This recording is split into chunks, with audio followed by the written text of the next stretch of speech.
नमस्कार, मैं हूं मनोज मानस। स्वागत है आपका हमारी खास पेशकश स्पेशल रिपोर्ट में। आज हम सबसे पहले बात करेंगे हार की रार में यूपी में पार हो रही हदों की। जी हां, हम बात करेंगे अयोध्या की हार की टीस में संग्राम की बात की। दरअसल राजू दास और डीएम में तीखी नोकझोंक का मामला सामने आया है। यह ऐसा मामला है कि जिसमें यूपी में अधिकारी बनाम बीजेपी की लड़ाई का मामला उजागर हो रहा है। वहीं हम बात करेंगे नीट एग्जाम में कथित गड़बड़ी को लेकर देश भर में जारी विरोध प्रदर्शन की। कांग्रेस इस मुद्दे पर केंद्र सरकार पर हमलावर है और बात होगी उत्तराखंड की धामी सरकार की औद्योगिक नीति की प्रगति की। दरअसल देवभूमि में पिछले साल आयोजित की गई ग्लोबल इन्वेस्टर समिट के सकारात्मक परिणाम अब दिखने लगे हैं। देश का प्रमुख औद्योगिक समूह टाटा ग्रुप उत्तराखंड में बड़ा निवेश करने जा रहा है। तो चलिए हम हाजिर हैं देश की ऐसी ही कुछ खास खबरों के साथ। देखिए हमारी खास पेशकश स्पेशल रिपोर्ट। यूपी में बीजेपी को लोकसभा चुनाव में हार क्या मिली, एक दूसरे पर ठीकरा फोड़ने का सिलसिला वो जारी है। यह सिलसिला थमने का नाम ही नहीं ले रहा है। हार की पड़ताल करने में जुटी बीजेपी को जगह जगह असहज स्थितियों का सामना करना पड़ रहा है। अयोध्या में तो हद ही पार हो गई। दरअसल योगी सरकार के 2 मंत्री अयोध्या गए हुए थे, तभी वहां महंत राजू दास आ गए। इस दौरान वहां आईएएस अधिकारी भी मौजूद थे। तभी भाजपा की अयोध्या हार को लेकर राजू दास और आईएएस अधिकारी आपस में भिड़ गए। देखिए इस रिपोर्ट के माध्यम से।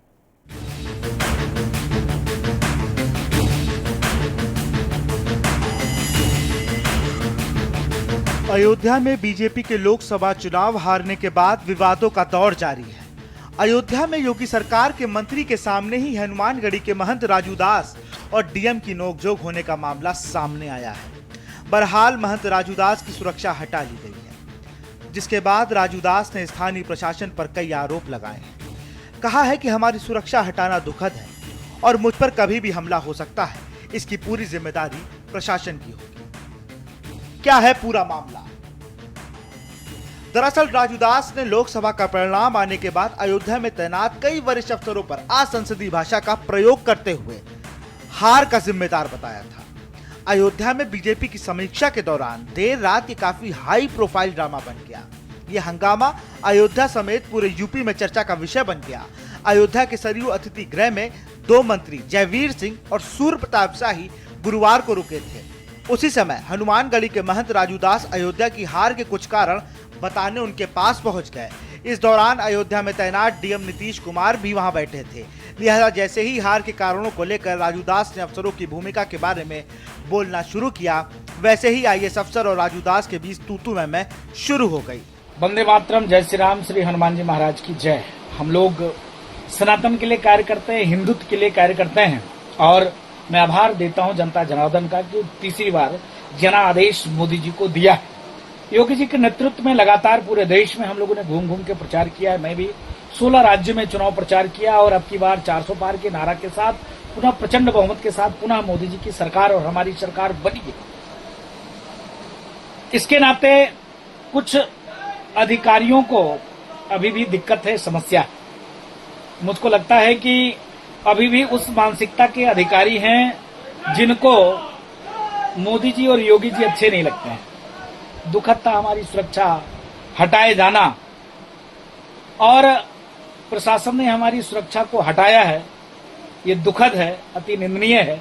सिर्फ जनता की बात कर देना और हिंदुत्व की बात करना, बीजेपी के लिए लड़ना, बीजेपी के लिए झगड़ना, मोदी जी के लिए काम करना, योगी जी के लिए काम करना, मुझको लगता है ये कुछ अधिकारियों को अच्छा नहीं लगता है।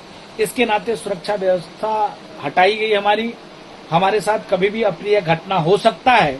इसके नाते मैं उच्च स्तरीय अधिकारी से निवेदन करता हूं कि सुरक्षा बहाल करें और ऐसे अधिकारियों के खिलाफ कार्रवाई। वहीं राजू दास ने यह भी कहा है कि बातचीत को लेकर तमाम बातें हुई। इस दौरान अधिकारी से वाद विवाद हुआ। जब उनसे पूछा गया कि क्या बातचीत के दौरान अधिकारी उठकर चले गए, तो इस पर उन्होंने कहा, मैं इस पर कोई कमेंट नहीं करूंगा। इस पर जिले के पुलिस कप्तान और डीएम ही बोल सकते हैं। डीएम जनता के सेवक हैं, राजा नहीं। राजू दास।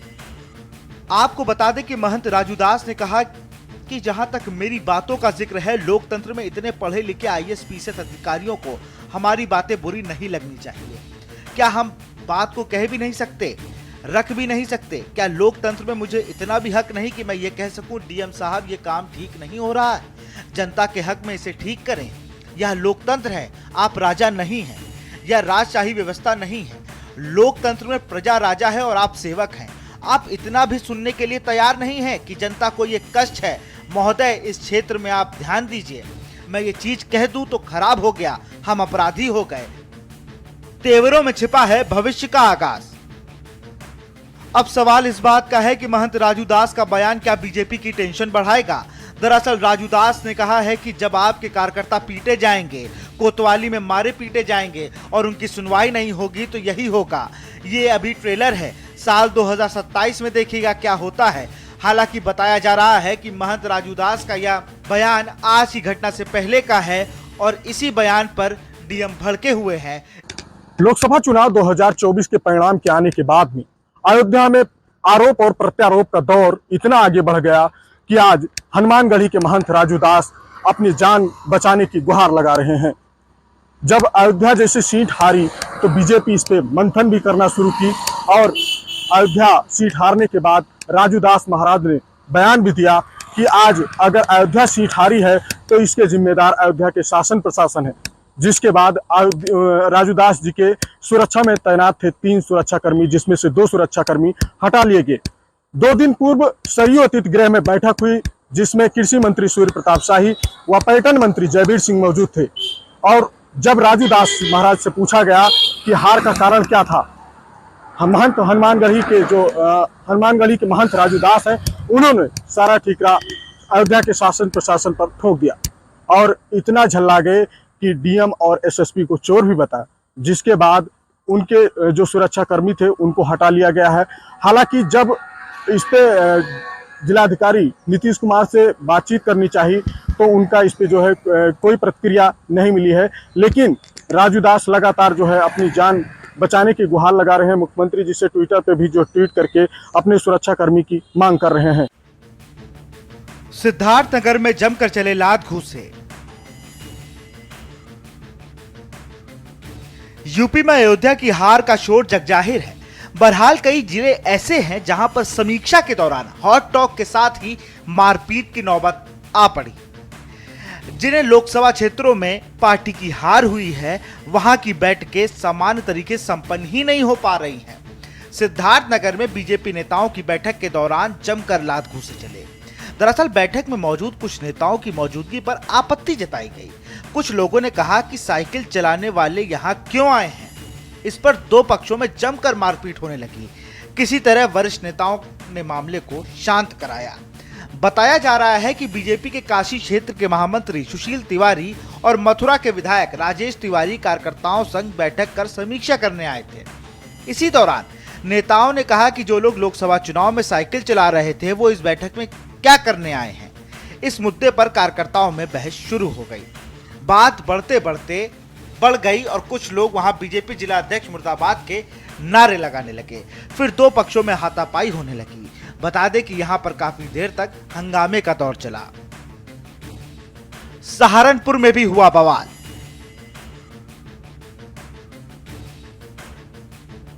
ऐसा ही कुछ आलम सहारनपुर में देखने को मिला। दरअसल यहां भी लोकसभा सीट पर हार को लेकर बीजेपी के प्रदेश महामंत्री गोविंद नारायण शुक्ला समीक्षा बैठक के लिए पहुंचे थे। सर, आज आप सहारनपुर पहुंचे थे और यहाँ पर समीक्षा आपने की है, तो क्या कुछ निकल कर आया है? क्या कुछ लोगों ने बताया है कि सहारनपुर अगर भारतीय जनता पार्टी ने सीट गंवाई है तो क्या कुछ कारण रहे? पार्टी पूरे प्रदेश में कार्यकर्ताओं के साथ में जाकर के जमीनी हकीकत और चुनाव में हमारी कहां पर कुछ कमियां रह गई जिसके कारण हमें कम मत मिला या हार का कारण था, उसके बारे में थोड़ा कार्यकर्ताओं से फीडबैक चर्चा करने का आज यहाँ पर हमने काम कर रहे हैं। और पार्टी के जो हमारे ज़मीनी कार्यकर्ता हैं, मंडल के अध्यक्ष हैं, पदाधिकारी हैं, ऐसे सभी अलग अलग श्रेणी के कार्यकर्ताओं से हम लोग बातचीत कर रहे हैं और उसमें आगे जो संभावनाएं हैं किस दिशा में किन किन मतदाताओं की तरफ हमको और झुकना चाहिए, बढ़ना चाहिए, पार्टी में कहीं हमारी कोई मेहनत में कमी रह गई है। और जहाँ तक मुझे अभी तक आया है पार्टी के कार्यकर्ताओं ने मेहनत किया है, पराकाष्ठा की है और पार्टी का जो निर्णय था वो सारे निर्णय के आधार पर लोगों ने काम किया है। कहीं कुछ विषय थे जो भ्रामक प्रचार प्रसार विपक्ष ने कुछ ज़्यादा किया है, जिसके कारण आज ये स्थिति बनी है। सूत्र बताते हैं कि बैठक में बीजेपी कार्यकर्ताओं ने योगी सरकार में पीडब्ल्यूडी राज्य मंत्री कुंवर ब्रजेश सिंह और विधायक राजीव गुंबर पर हार का ठीकरा फोड़ा और जमकर नारेबाजी करी। बैठक में बीजेपी समर्थक आमने सामने आ गए। बीजेपी कार्यकर्ताओं ने विधायक और मंत्री पर चुनाव हरवाने का आरोप लगाया। बहरहाल हंगामे के चलते बैठक रोकनी पड़ी। बीजेपी के प्रदेश महामंत्री ने इसके बाद बंद कमरे में कार्यकर्ताओं और पदाधिकारियों को अलग अलग फीडबैक लिया।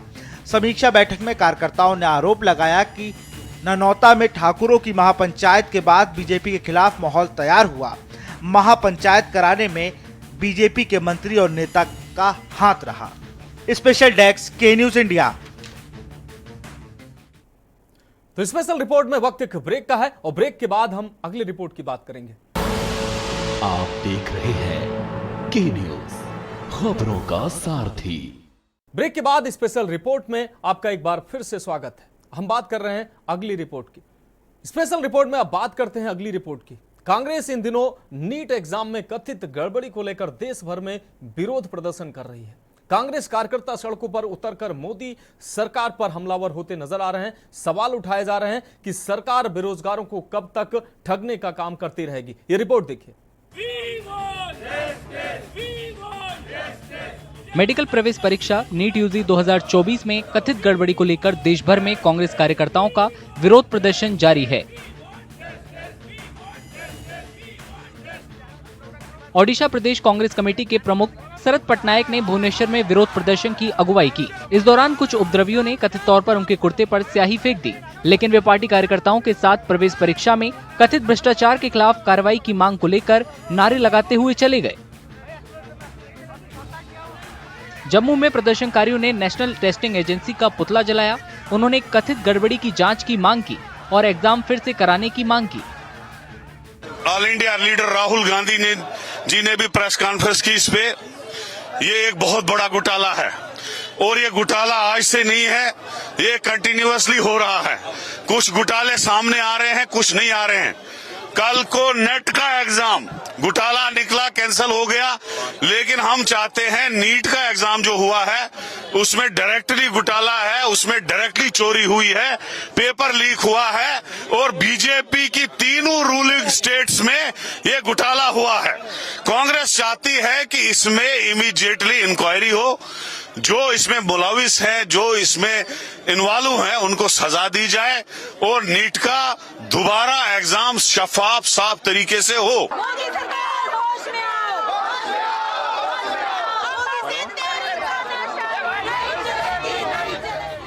कांग्रेस कार्यकर्ताओं ने इस मुद्दे पर केंद्रीय शिक्षा मंत्री धर्मेंद्र प्रधान के इस्तीफे की मांग करते हुए दिल्ली में पार्टी कार्यालय के पास विरोध प्रदर्शन भी किया। लोगों में आक्रोश है, छात्रों में आक्रोश है और ये बहरी निकम्मी सरकार अपने भ्रष्टाचार को छिपाने के लिए न केवल उस परीक्षा को रद्द कर रही है, बल्कि ये सफाइयां देने में लगी हुई है कि ऐसा कुछ भी नहीं हुआ। आज हम सड़कों पर उतरकर सिर्फ और सिर्फ हमारी मांग है, हमें शिक्षा मंत्री का इस्तीफा चाहिए। इस्तीफे के बगैर हमें और कुछ नहीं चाहिए। सीनियर कांग्रेस नेता दिग्विजय सिंह और मध्य प्रदेश कांग्रेस प्रमुख जीतू पटवारी ने सरकारी भर्तियों में भ्रष्टाचार का आरोप लगाते हुए भोपाल में धरना दिया। आज मुद्दे क्या है? मुद्दा साफ है। भाजपा के राज में जितनी भी नियुक्तियां हुई है, चाहे उत्तर प्रदेश में, चाहे छत्तीसगढ़ में, चाहे मध्य प्रदेश में, चाहे जहां भी हो, वहां भर्ती में घपला हुआ है। तेलंगाना यूथ कांग्रेस के कार्यकर्ताओं ने नीट एग्जाम फिर से कराने की मांग करते हुए हैदराबाद में केंद्रीय कोयला और खान मंत्री जी किशन रेड्डी के आवास के बाहर विरोध प्रदर्शन किया। The Narendra Modi government has let down 33 lakh students of this country. We demand immediate justice for them. We demand re-exam of NEET. This Narendra Modi government is unable, incapable of organizing even a proper examination. So we demand the Prime Minister to immediately resign. We demand Dharmendra Pradhan to resign, and we demand the local Kishan Reddy also to resign immediately and be responsible for the debacle they have done. We demand justice for NEET students. Medical entrance exam NEET UG National Testing Agency ने 5 मई को देश भर के सेंटरों पर कराया था। इसमें लगभग 24 लाख छात्र छात्राएं शामिल हुए थे। नीट एग्जाम के रिजल्ट का ऐलान 4 जून को हुआ था। हालांकि बिहार जैसे राज्यों में पेपर लीक होने और परीक्षा में कई दूसरी गड़बड़ियों के आरोप लगातार लग रहे हैं। इसे लेकर देश के कई शहरों में विरोध प्रदर्शन जारी हैं और कई हाईकोर्ट के साथ साथ सुप्रीम कोर्ट में भी याचिकाएं दायर की गई हैं। उत्तराखंड की धामी सरकार की ओर से पिछले साल आयोजित की गई ग्लोबल इन्वेस्टर समिट के सकारात्मक परिणाम अब दिखने लगे हैं। दरअसल देश का प्रमुख औद्योगिक समूह यानी कि टाटा ग्रुप उत्तराखंड में बड़ा निवेश करने जा रहा है। इसके तहत टाटा ग्रुप उधम सिंह नगर में इलेक्ट्रॉनिक सिटी विकसित करेगा। सचिव आर मीनाक्षी सुंदरम ने बताया कि इलेक्ट्रॉनिक सिटी के लिए टाटा ग्रुप के अधिकारी उधम सिंह नगर में खुपरिया फॉर्म का मुआयना कर चुके हैं। संभावना है कि 2025 के बीच निर्माण कार्य शुरू कर दिया जाएगा। वहीं कांग्रेस ने भाजपा को इंतजार करने की सलाह दी है। कांग्रेस का कहना है कि राज्य में बिगड़ी कानून व्यवस्था, मूलभूत सुविधाओं का अभाव उद्योगों को स्थापित नहीं करने दे रहा है। ये रिपोर्ट देखिए।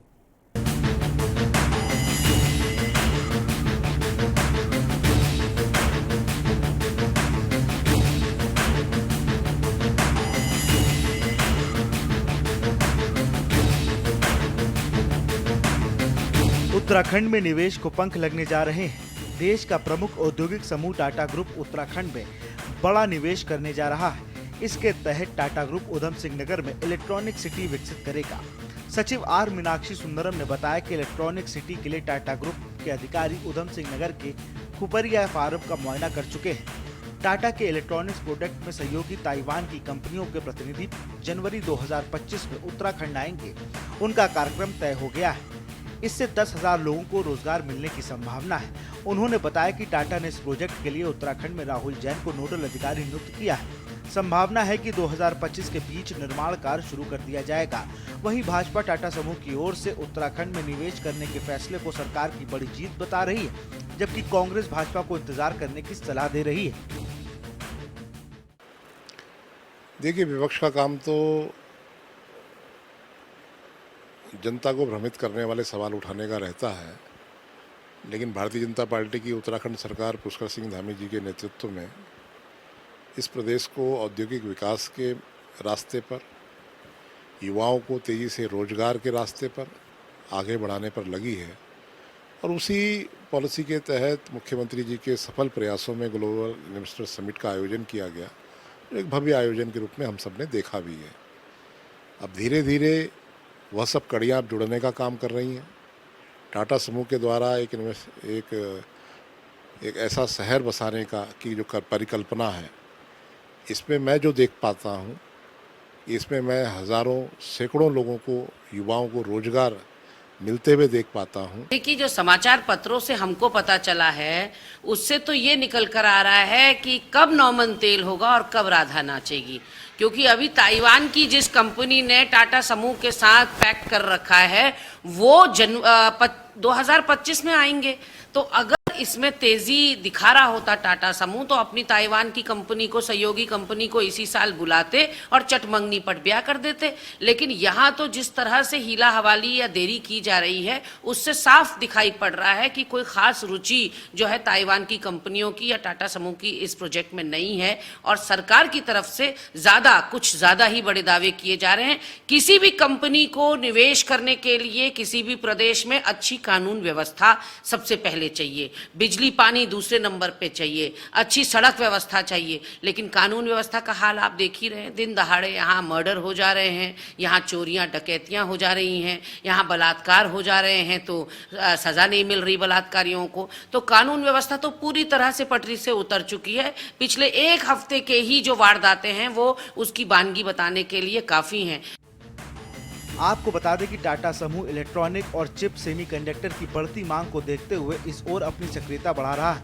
वहीं उत्तराखंड में इन्वेस्टर समिट के उद्योगों की स्थापना को आए प्रस्तावों ने ऊर्जा निगम समेत पिटकुल की भी चिंता बढ़ा दी है। दरअसल 18,000 करोड़ के प्रस्ताव की ग्राउंडिंग हो गई है। इसके साथ ही दूसरे प्रस्तावों पर भी तेजी से काम चल रहा है। इन सभी उद्योगों के आने के बाद बिजली की डिमांड 665 मेगावाट तक बढ़ जाएगी। इसके साथ ही पानी की मांग में भी बढ़ोतरी होगी।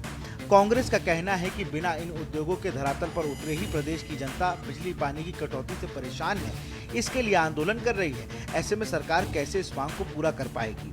वहीं सत्ता पक्ष विपक्ष पर मुद्दा विहीन होने का आरोप लगा रहा है।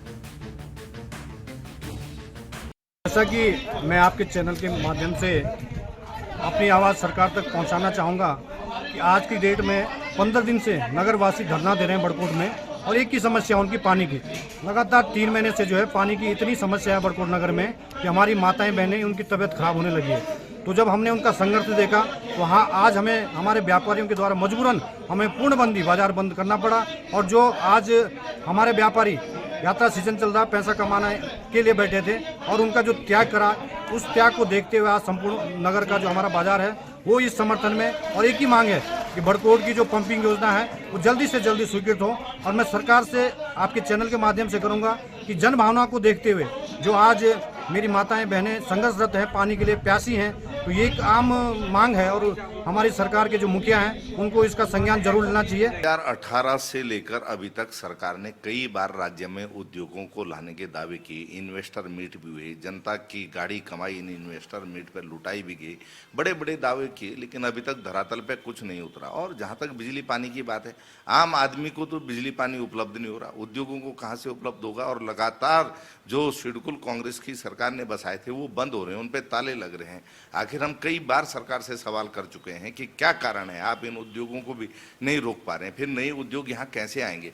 तो दावे करना अलग बात है और धरातल पर जो है अपने दावों को उतारना अलग बात है। ये सरकार केवल जो है जुमलेबाजी करती है, बयानबाजी करती है, लेकिन धरातल पर जो है काम करके नहीं दिखा पाती है।